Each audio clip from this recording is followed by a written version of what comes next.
In America, every 40 seconds a child is either abducted or reported missing. According to the Child Crime Preventive and Safety Center, that number equates up to 840,000 children a year. When I was a young kid, there was a girl that went missing in my hometown, and it brought the rest to the entire community. You know, the police did everything they can to locate her. There were stories that maybe she left with a family member, or perhaps that she fled the country with an older man that she met at the store nearby. Whatever the case is, it's been over 22 years and they still haven't found her. And every year on her anniversary, I often wonder about her, and I hope that she's okay. Kidnapping is a serious crime that affects individuals and families of all different backgrounds and ages. While this can happen to anyone, it's essential to know the common type of predators to avoid becoming a victim. So today, I will educate you on a few type of predators. The first common predator being friends and family. The second common being strangers that are more commonly men. And lastly, women that are kidnapping children with the intent to raise them as their own. So let's begin with the first type of predator, which is friends and family. The most common form of kidnapping is the abduction of a child by a family member or a family friend. According to the National Centers for Victims of Crimes, family kidnapping makes up 49% of all the crimes that have been reported. A family abduction happens when a family member or a friend decides to keep the child, violating the parental guardian's rights. There are many reasons why a family member would want to adopt a child, some being denied visitation rights, sometimes a bad breakup. Other cases sometimes are to protect the child, and many other scenarios as well. The most challenging cases is when a child is abducted and brought to a foreign country. American laws and the laws of foreign countries do not correlate together sometimes, which causes a lot of issues.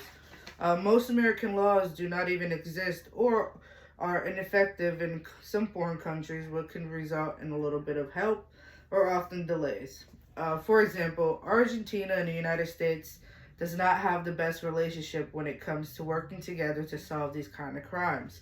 In a report from 2023 from the Annual Report on International Children Abduction, it was actually documented that 50% of the cases requests from the United States remain unsolved for up to a year. So now that we've spoken a little bit about family members, let's move on to the second most common, which is stranger abductions. Although stranger abductions are not the most common, they are considered more dangerous and life-threatening. One of the most discussed cases is the case on Elizabeth Smart. Elizabeth Smart was only 14 years old when a man jumped into her window and held a knife at her and kidnapped her. For many years, the police and her family were not able to locate her or get any leads on her whereabouts. It wasn't until her younger sister recognized the voice of the guy who not only kidnapped her, along with the sketch and an episode on America's Most Wanted, were the police able to finally locate Elizabeth Smart, her kidnapper, after many years and bring her back to freedom. Just like Elizabeth Smart, many children become victims to these violent crimes. Men are more likely to be the perpetrators in child abductions than women are. According to the Child Find of America, 80% of perpetrators are male, while the abducted children were primarily females. While it's not unusual for women to abduct children as well, the crime tends to be more violent when that child is abducted by a male.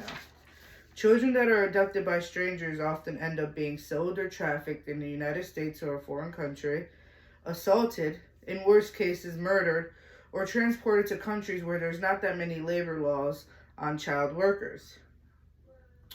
Now that we know some key concepts regarding strangers' abductions, let's move on to women who abduct children to raise them as their own.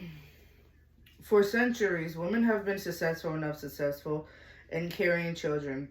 For some that cannot bear to carry children, there's been extreme cases where women have made the decision to kidnap a child or an infant.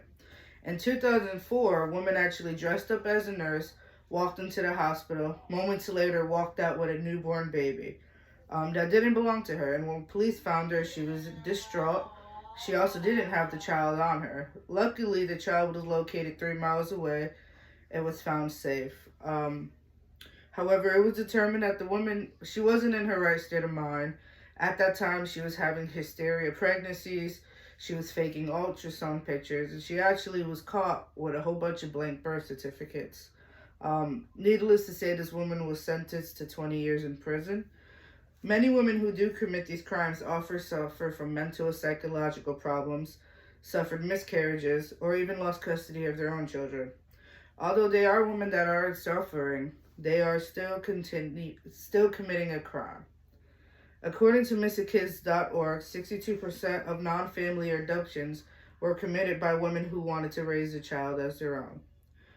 To sum things up, there are many different types of predators. Kidnapping refers to the act of taking a child into your custody without parental or legal consent.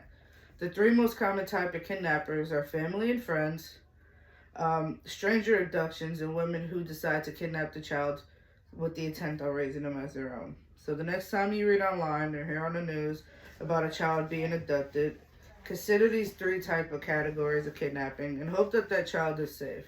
And remember, in less than 1 minute, a child will be reported missing or abducted. Thank you.